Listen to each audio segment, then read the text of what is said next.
The 40 rules of love एक ऐसी किताब है जिसे हर इंसान को कम से कम एक बार जरूर पढ़ना या सुनना चाहिए। यह केवल प्रेम की कहानी नहीं, बल्कि जीवन, रिश्तों और आत्मा की गहराइयों को समझने की यात्रा है। शम्स तबरेज़ के 40 नियम हमें सिखाते हैं कि प्रेम का अर्थ केवल किसी व्यक्ति से प्रेम करना नहीं, बल्कि स्वयं से, दूसरों से और पूरी सृष्टि से जुड़ना है। यह पुस्तक हमें अपने अहंकार, भय और पूर्वाग्रहों से ऊपर उठकर करुणा, स्वीकार्यता और परिवर्तन का मार्ग दिखाती है। यदि आप ऐसी किताब की तलाश में हैं जो पढ़ने के बाद आपकी सोच पर गहरा प्रभाव छोड़े, तो यह पुस्तक अवश्य पढ़ें या सुनें। मैं हूं आपकी दोस्त वर्षा। आशा करती हूं आप सभी बहुत अच्छे से होंगे। एक बार फिर से आप सभी का स्वागत करती हूं आपके और हमारे चैनल स्पिरिट ऑफ इम्पैक्ट के मंच पर। हम पढ़ रहे हैं एलिफ शफाक की द 40 रूल्स ऑफ लव। अगर आपको यह पुस्तक पसंद आती है तो हमारे चैनल को सब्सक्राइब करना, हमारे वीडियोस को लाइक करना, शेयर करना बिल्कुल भी ना भूलें। तो चलिए चलते हैं बिना किसी देरी के इस पुस्तक के अगले भाग की ओर।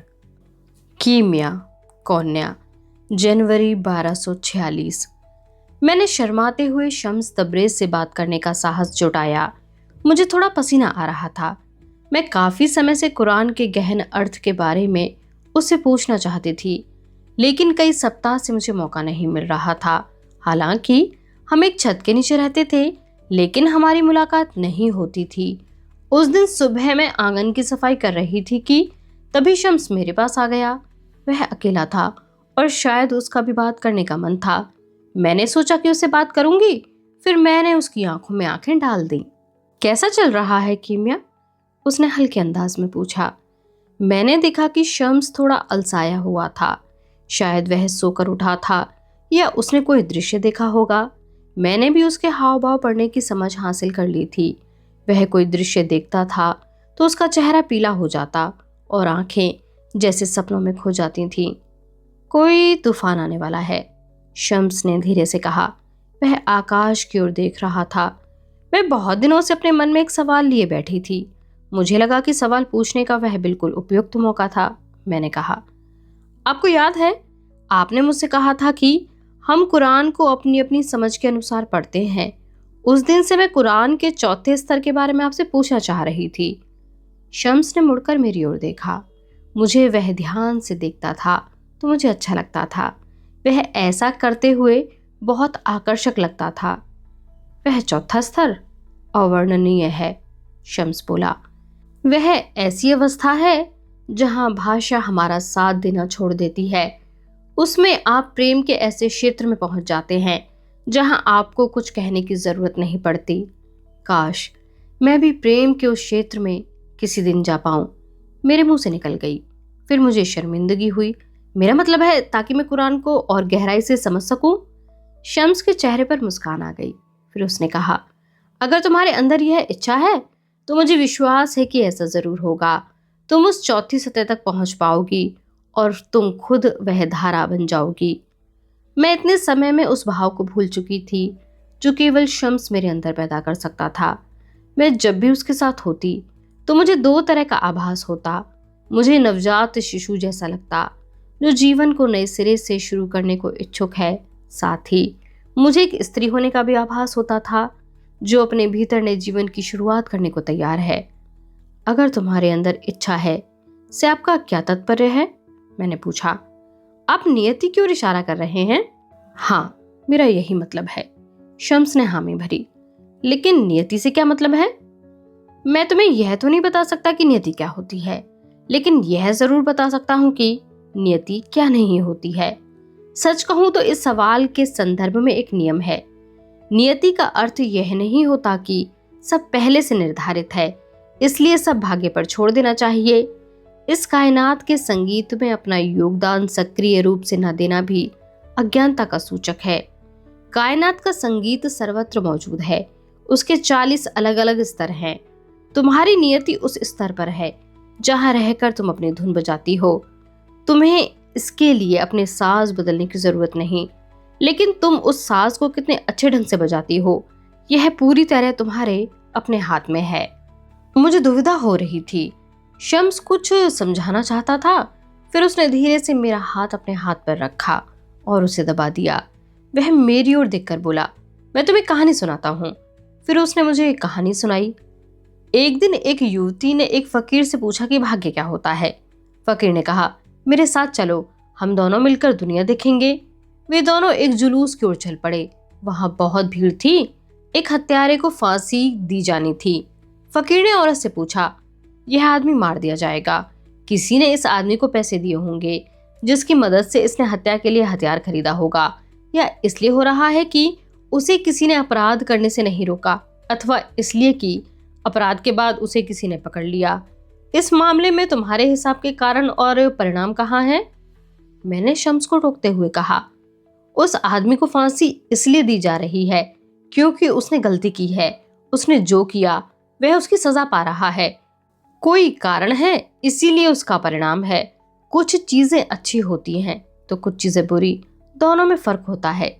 मेरी प्यारी कीमिया, शम्स ने धीरे से कहा, तुम हर चीज में फर्क इसलिए करती हो क्योंकि तुम्हें लगता है कि इससे जीवन आसान हो जाता है। मगर अगर सब इतना स्पष्ट ना हो तो क्या होगा? लेकिन खुदा तो हमें इसी तरह रखना चाहते हैं, अन्यथा हराम और हलाल की कोई अवधारणा ही ना होती, स्वर्ग और नर्क का नामो निशान न होता। ऐसी स्थिति की कल्पना करो जब तुम लोगों को नर्क से डरा नहीं सकते और उन्हें स्वर्ग जाने के लिए प्रेरित नहीं कर सकते। शायद तब यह दुनिया और ज्यादा बुरी होती। बर्फ गिरने लगी थी और हवा ठंडी हो गई थी। शम्स मुझे अच्छे से शॉल उड़ाने के लिए थोड़ा झुका।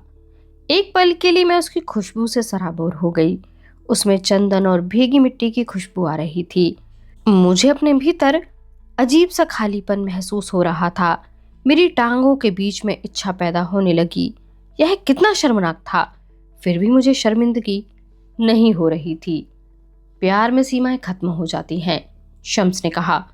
वह मुझे दया और प्रेम की दृष्टि से देख रहा था। वह उस समय खुदा के प्रति प्रेम की बात कर रहा था या स्त्री पुरुष के प्रेम की?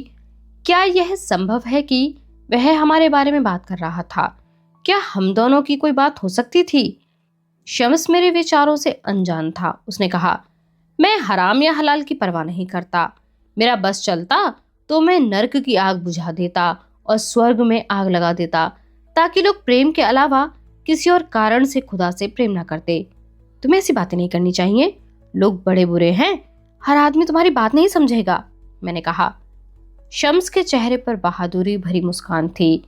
उसने मुझे पकड़ रखा था। मैंने विरोध नहीं किया।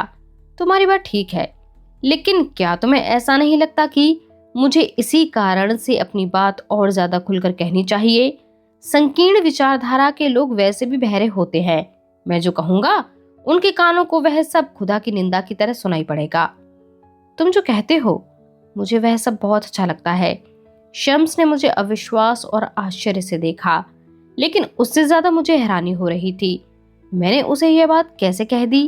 क्या मेरा विवेक मेरा साथ छोड़ चुका था? जरूर मुझ पर किसी जिन्न या बुरी ताकत का कब्जा हो गया था। मुझे माफ कीजिए, लेकिन मुझे जाना है, मैंने कहा और मैं उठकर चल पड़ी। मेरे गाल शर्म से लाल हो गए थे और दिल तेजी से धड़क रहा था। मैंने जो कहा और जो मैं नहीं कह पाई, उन दोनों कारणों से मेरी बेचैनी बढ़ गई थी। मैं तुरंत आंगन से बाहर निकल गई। मैं वहां से भाग अवश्य गई, लेकिन मुझे पता था कि मैंने अपनी सीमा पार कर ली थी। मेरे लिए इस सच की उपेक्षा करना संभव नहीं था। मुझे शुरू से पता था कि मुझे शम्स तबरेज से प्रेम हो गया था। शम्स, कौन्या, जनवरी 1246। दूसरों की बुराई करना कुछ लोगों के स्वभाव का हिस्सा होता है। मैं जब से कौन्या आया हूँ, मैंने अपने बारे में कई तरह की बातें सुनी हैं। मुझे इससे आश्चर्य नहीं होता। हालांकि कुरान में साफ लिखा है कि निंदा करना सबसे बड़ा अपराध है, लेकिन लोग मानते नहीं हैं। वे शराबी या व्याभिचारी औरतों की निंदा करते हैं और उन्हें मारने का मौका ढूंढते हैं। किसी के बारे में अफवाह फैलाने की बात आती है तो खुदा की नजर में वह कितना ही बड़ा अपराध क्यों न हो, लेकिन वे ऐसा करने से खुद को रोक नहीं पाते।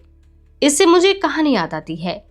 एक आदमी भागता हुआ एक सूफी संत के पास आया और बोला, वह देखो, लोग हाथों में लेकर क्या आ रहे हैं। उनके हाथ में? सूफी ने शांत स्वर में कहा, इससे मेरा क्या संबंध है? लेकिन वे तुम्हारे घर जा रहे हैं, आदमी ने कहा। तो तुम्हारा इससे क्या संबंध है? सूफी ने कहा। दुर्भाग्य से लोग हमेशा दूसरों की गलतियों को देखते हैं, अपना काम करने की बजाय वे दूसरों का निरीक्षण करते रहते हैं। ऐसे लोग जिस तरह की अफवाहें फैलाते हैं, उन्हें सुनकर मुझे बहुत आश्चर्य होता है। उनकी कल्पना की कोई सीमा नहीं है। बात जब संदेह या निंदा की आती है तो किसी भी स्तर पर चले जाते हैं। इस शहर में ऐसे अनेक लोग हैं जिन्हें लगता है कि मैं हत्यारों के गिरोह का सरगना हूँ। कुछ लोगों को लगता है कि मैं अलामुत के अंतिम इस्लामी इमाम का बेटा हूँ। उन्हें लगता है कि मैं काला जादू और टोने टोटके में इतना माहिर हूँ कि किसी को शाप दे दूं तो वह तुरंत मर जाए। कुछ लोगों ने मुझ पर यह आरोप भी लगाया है कि मैंने रूमी पर जादू कर दिया है। मैं नहीं चाहता कि वह मेरी पकड़ से छूट जाए, इसलिए मैं उसे हर रोज सुबह शाम सांप का सूप पीने पर विवश करता हूँ। मैं यह बकवास सुनता हूँ तो हंसकर वहां से भाग जाता हूँ। मेरे पास करने को और क्या है? दूसरों के मन में भरी कड़वाहट से किसी फकीर का क्या बिगड़ने वाला है? समुद्र पूरी दुनिया को निगल जाए तो बतख को इससे क्या फर्क पड़ता है?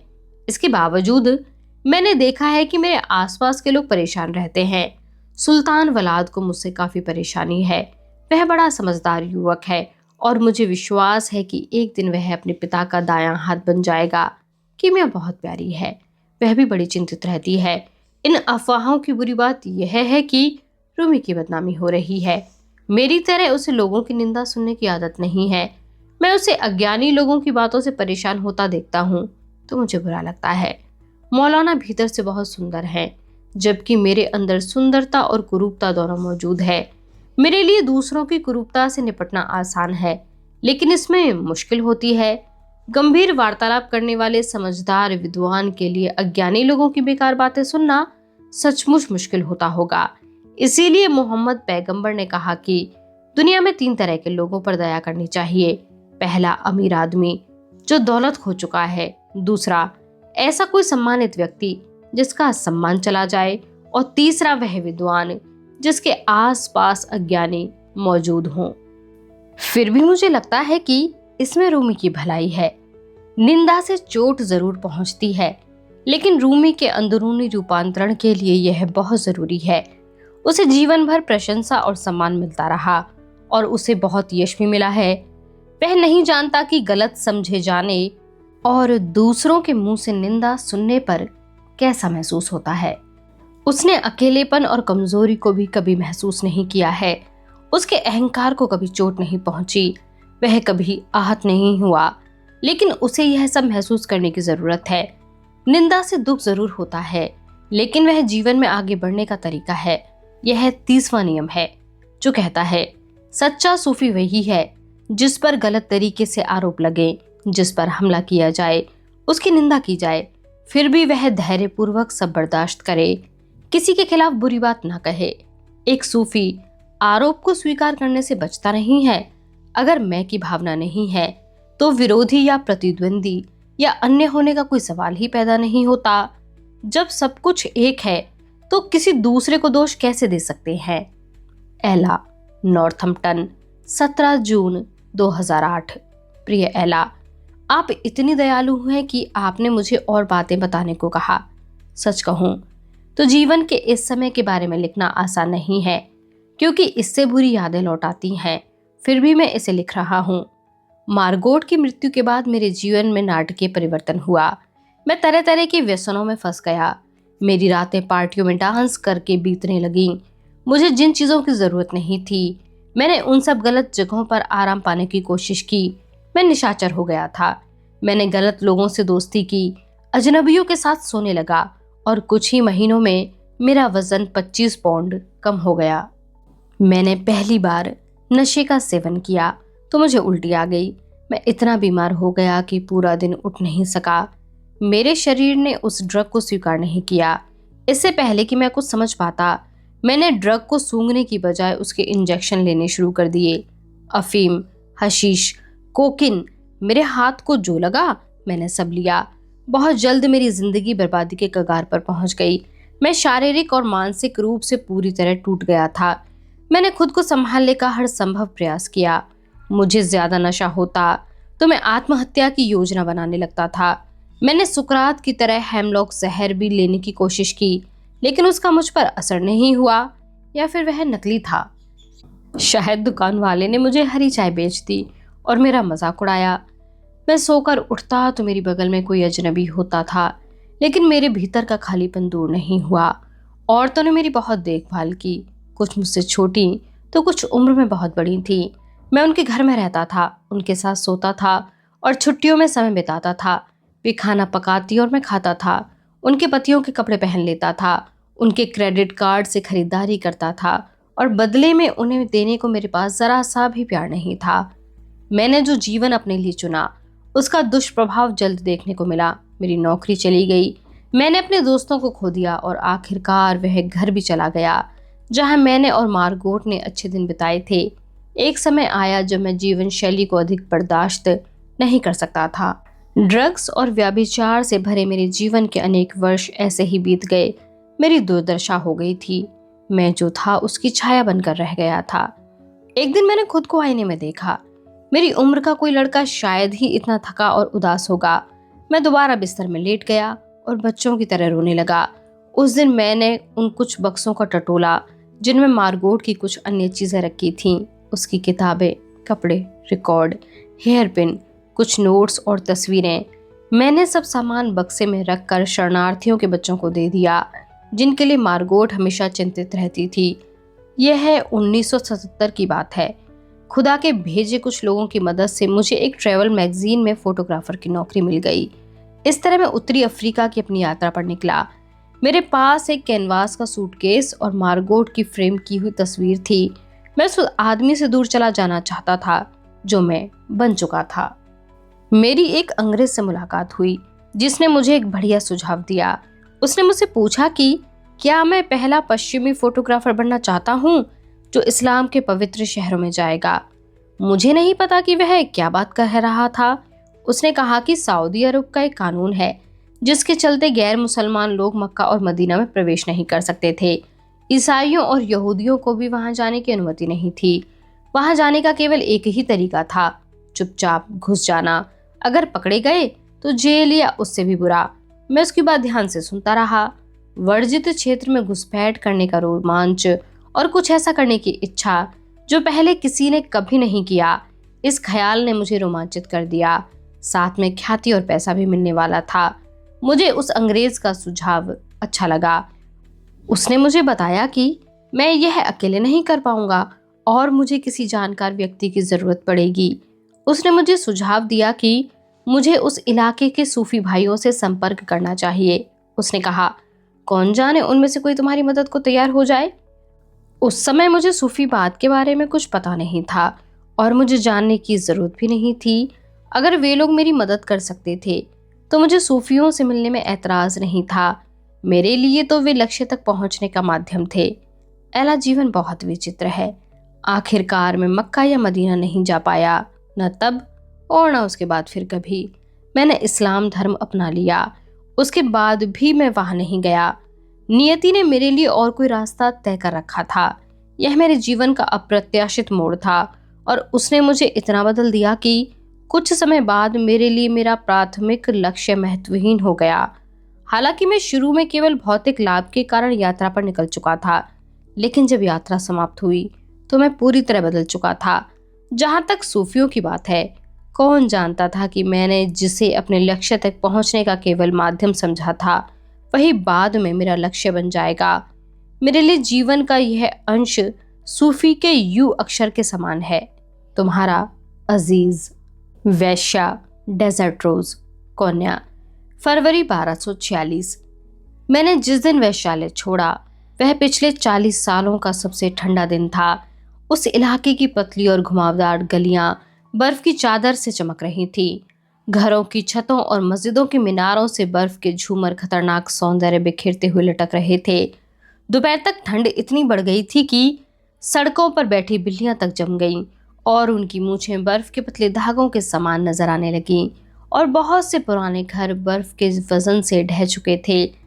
आवारा बिल्लियों के बाद कोन्या के बेघर लोगों ने सबसे ज्यादा कष्ट उठाया। मैंने रास्ते में आधा दर्जन से ज्यादा बर्फ से जमे लोगों के मृत शरीर देखे जो भ्रूण जैसी स्थिति में थे। वे सब ठंड से अकड़ गए थे और उनके चेहरे पर मंद मुस्कान थी, मानो वे बेहतर जीवन के लिए दोबारा पैदा होने की आशा से भरे थे। दोपहर के बाद सब सो रहे थे। मैं चुपचाप कमरे से बाहर निकली। मेरे पास कुछ साधारण कपड़े थे। मैंने अपने सभी रेशमी कपड़े और दूसरा सामान जो मैं विशेष ग्राहकों के लिए पहनती थी पीछे छोड़ दिया। मैंने जो भी वैशाली से कमाया था उसे मैंने वहीं छोड़ने का फैसला कर लिया था। मैं आधी सीढ़ियां उतरी तो मैंने दरवाजे के पास मैग्नोलिया को खड़ा देखा।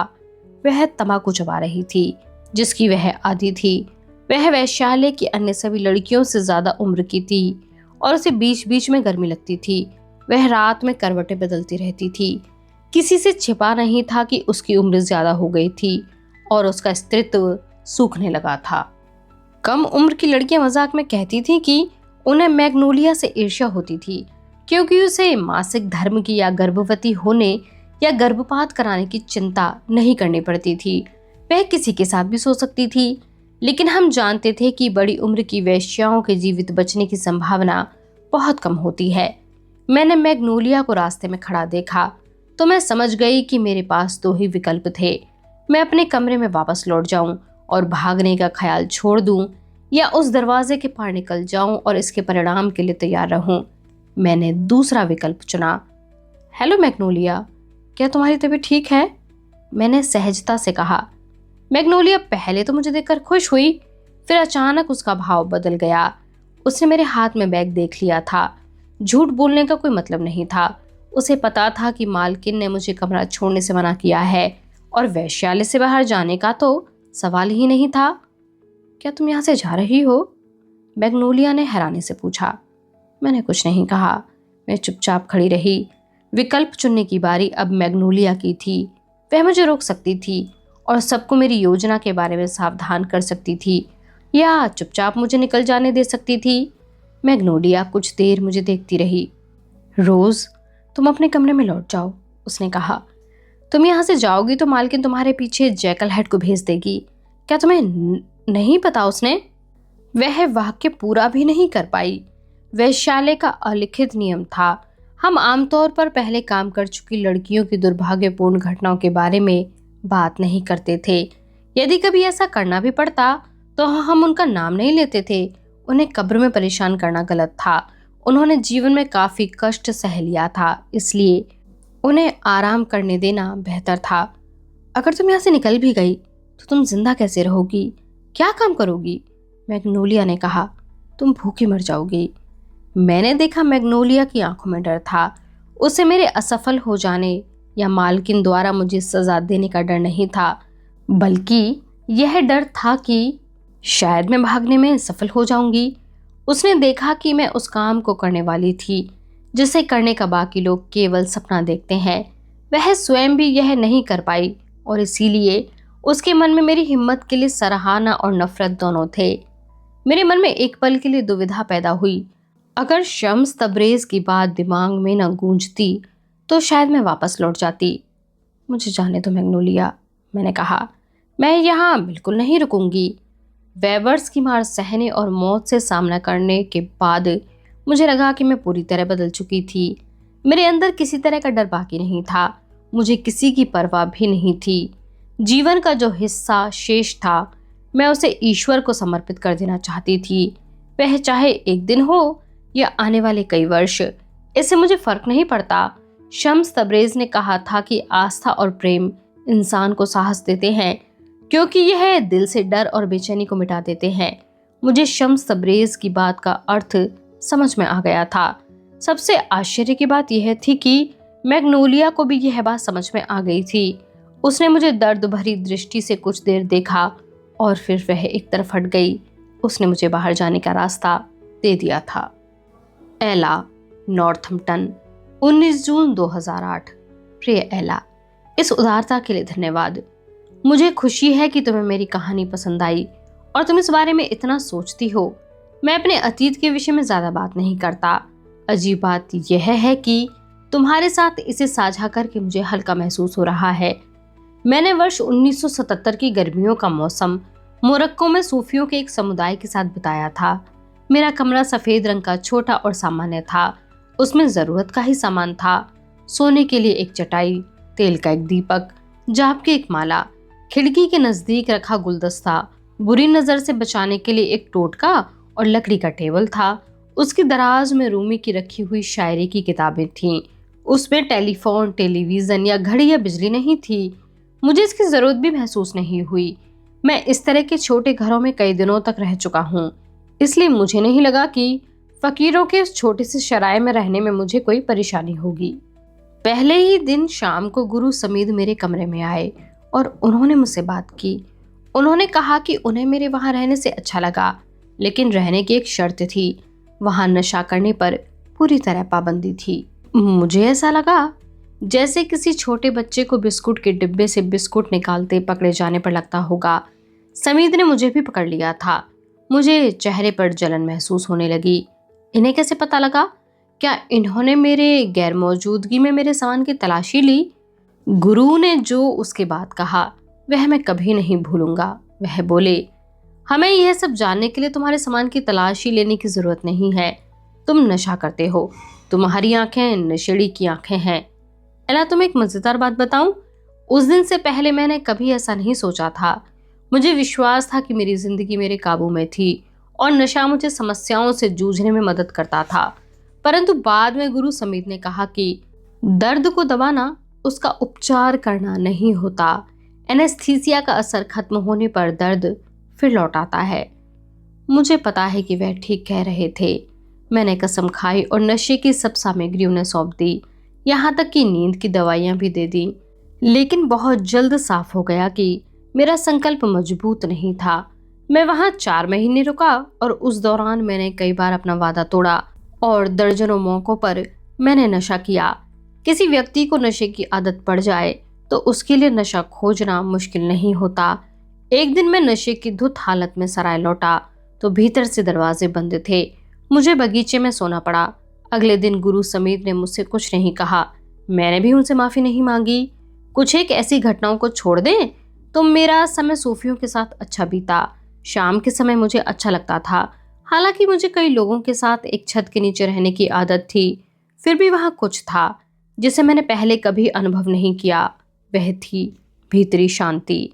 हम सब ऊपरी तौर पर सामूहिक जीवन व्यतीत करते हैं, साथ में उठते बैठते और खाते पीते हैं और सब तरह की गतिविधियां एक ही समय पर एक साथ करते हैं।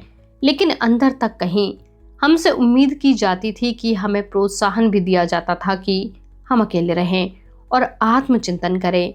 सूफी मार्ग पर आपको सबसे पहले भीड़ के बीच अकेला रहने की कला सीखनी होती है। उसके बाद आप अकेलेपन में भीड़ खोज लेते हैं, क्योंकि अंदर कई तरह की आवाजें मौजूद होती हैं। मैं मोरक्को में रहकर प्रतीक्षा करता रहा कि सूफी लोग मुझे चुपके से मक्का मदीना भेज देंगे। मैंने इस बीच सूफी दर्शन और उनकी शायरी के विषय में काफी कुछ पढ़ लिया था। पहले तो मैं यह सब इसलिए पढ़ता था क्योंकि मेरे पास करने को और कुछ नहीं था। फिर धीरे धीरे मेरी इसमें रुचि विकसित होने लगी। जिस तरह किसी प्यासे व्यक्ति को पानी पिए बिना प्यास का अंदाजा नहीं होता, उसी तरह सूफीवाद से सामना होने के बाद ही मुझे उसके बारे में और जानने की इच्छा हुई। मैंने गर्मियों के दौरान जितनी किताबें पढ़ी उनमें सबसे ज्यादा रूमी की शायरी ने मुझ पर प्रभाव डाला। 3 महीने के बाद अचानक गुरु समीद ने मुझसे कहा कि मुझे देखकर उन्हें किसी की याद आती है। उन्हें शम्स तबरेज नाम के फकीर की याद आती थी। समीद ने बताया कि कुछ लोग शम्स को नास्तिक मानते थे, लेकिन आप रूमी से पूछते तो रूमी के शब्दों में वह सूरज और चांद से कम नहीं था। यह सुनकर मुझे कौतूहल हुआ, लेकिन यह सामान्य जिज्ञासा से ज्यादा था। मैंने शम्स की समझ के बारे में और ज्यादा जानकारी प्राप्त की तो मुझे सुनकर बहुत अजीब लगा। मुझे लगा कि मुझे यह पहले भी महसूस हो चुका है। तुम्हें लगेगा कि मैं पागल हूँ, लेकिन मैं खुदा की सौगंध खाकर कहता हूँ कि उसी समय रेशम की सरसराहट सुनाई दी। फिर वह आवाज धीरे धीरे नजदीक आती गई। मैंने किसी की छाया देखी, लेकिन वहां कोई नहीं था। शायद वह हल्की हवा थी जो पेड़ की शाखाओं से टकराकर आवाज कर रही थी, या किसी फरिश्ते के पंख थे। जो भी हो, लेकिन मुझे लगा मुझे कहीं और जाने की जरूरत नहीं है। मुझे और कुछ नहीं चाहिए। मैं कहीं और जाने की इच्छा, कुछ और पाने की कामना से थक चुका था। मैं जहां जाना चाहता था वहां पहले से ही मौजूद था। मुझे केवल वहां रुककर अपने भीतर देखना था। मैं जिंदगी के इस नए हिस्से को सूफी के फ अक्षर से अपनी मुलाकात मानता हूँ। तुम्हारा अजीज शम्स। कौन्या, फरवरी 1246। उस दिन सुबह देखकर लगा कि कुछ होने वाला था। सुबह का वक्त सामान्य से ज्यादा तेज गति से निकल गया। आसमान में थोड़ी बदली छाई हुई थी। दोपहर बाद रूमी अपनी खिड़की के किनारे बैठा था। उसके माथे पर चिंता की लकीरें थीं और हाथ में जाप की माला थी। खिड़कियों पर मखमल के भारी पर्दे थे, इसलिए कमरे में रोशनी कम थी और दिन का उजाला केवल उस हिस्से पर पड़ रहा था जहां रूमी बैठा था। वह दृश्य किसी सपने के जैसा था। मैं सोच रहा था कि मैं रूमी से जो कहने वाला था, क्या वह उसका आश्चर्य समझ पाएगा, या उसे मेरी बात सुनकर आश्चर्य होगा, या वह परेशान हो जाएगा। मैं उस क्षण की शांति को आत्मसात कर रहा था, लेकिन मुझे घबराहट भी थी। तभी मुझे एक दृश्य नजर आया। मैंने रूमी को देखा। वह पहले से बहुत बूढ़ा लग रहा था। उसने गहरे हरे रंग का लबादा पहना था। उसके चेहरे पर पहले से कहीं ज्यादा दया और उदारता का भाव था, लेकिन उसके हृदय पर एक निशान था जिसकी आकृति मुझसे मिलती थी। मुझे दो बातें समझ में आ गईं। पहली, रूमी की वृद्धावस्था इस घर में बीतेगी, और दूसरा यह कि मेरी अनुपस्थिति से लगने वाली चोट कभी नहीं भर पाएगी। मेरी आंखों में आंसू आ गए। तुम ठीक हो? तुम कमजोर लग रहे हो, रूमी ने कहा। मैंने मुस्कुराने की कोशिश की, लेकिन मैं जो कहने वाला था उसका बोझ मेरे कंधों पर छलक रहा था। मैंने कहा, नहीं, मैं ज्यादा ठीक तो नहीं हूं। मुझे प्यास लगी है और घर में मेरी प्यास बुझाने के लिए कुछ नहीं है। क्या मैं कैरा से कहूं कि तुम्हारी सहायता करे? रूमी ने पूछा। नहीं, मुझे जो चाहिए वह रसोई में नहीं है, वह शराब खाने में मिलेगा। मैं शराब पीना चाहता हूँ। रूमी के चेहरे पर छाया भय बता रहा था कि उसे मेरी बात समझ में नहीं आई, लेकिन मैंने उसे नजरअंदाज कर दिया और कहा, रसोई से पानी लाने की बजाय क्या तुम शराब ला सकते हो? मैं तुम्हारे लिए शराब लेकर आऊं? रूमी ने शराब शब्द पर जोर देते हुए पूछा। हाँ, मैं यही कह रहा हूँ। मुझे अच्छा लगेगा अगर तुम शराब ले आओगे। 2 बोतल काफी रहेंगी, एक तुम्हारे लिए, एक मेरे लिए। लेकिन एक काम करना, जब तुम शराब खाने पर जाओ तो केवल बोतल लेकर चले मत आना। वहां कुछ देर रुकना और लोगों से बातें करना। मैं तुम्हारी प्रतीक्षा करूंगा। जल्दबाजी की जरूरत नहीं है। रूमी के चेहरे पर चिढ़ और आश्चर्य का मिलाजुला भाव आ गया था। यह एक ऐसा भाव था जो बगदाद के उस प्रशिक्षु के चेहरे पर था जो मेरे साथ आना चाहता था, लेकिन उसे अपनी छवि की ज्यादा चिंता थी। दूसरे लोग क्या कहेंगे, इस बात की परवाह ने उसे रोक लिया था। मैं यह सोच रहा था, क्या रूमी भी छवि को बचाने के लिए उस काम को करने से मना कर देगा? लेकिन रूमी खड़ा हुआ। उसने सिर हिलाकर हामी भर दी। मुझे यह देखकर राहत मिली। मैं कभी शराब खाने तक नहीं गया और न ही मैंने शराब पी है। मुझे नहीं लगता कि यह करना सही रहेगा। फिर भी मुझे तुम पर विश्वास है और हम दोनों के प्रेम पर भरोसा है। तुमने अगर मुझे यह करने को कहा है तो इसका कोई कारण अवश्य होगा। मुझे वह कारण स्वयं जानना है। मैं जाता हूँ और शराब लेकर आता हूँ। यह कहकर रूमी बाहर चला गया। रूमी जैसे ही कमरे से निकला, मैं खुशी से नीचे गिर पड़ा। रूमी ने जो माला छोड़ी थी मैंने उसे उठा लिया। मैं बार बार खुदा को धन्यवाद देने लगा कि उसने मुझे सच्चा साथी दिया है। मैंने इबादत की कि दिव्य प्रेम के नशे से उसकी सुंदर आत्मा कभी तृप्त न हो। आज का यह भाग यहीं पर समाप्त होता है। आपको जो इस भाग में सबसे खूबसूरत पंक्तियां लगी हों, हमें कमेंट बॉक्स में आकर उन्हें ज़रूर बताएं। हमें सुनते रहने के लिए, हमारे साथ बने रहने के लिए आप सभी का बहुत शुक्रिया।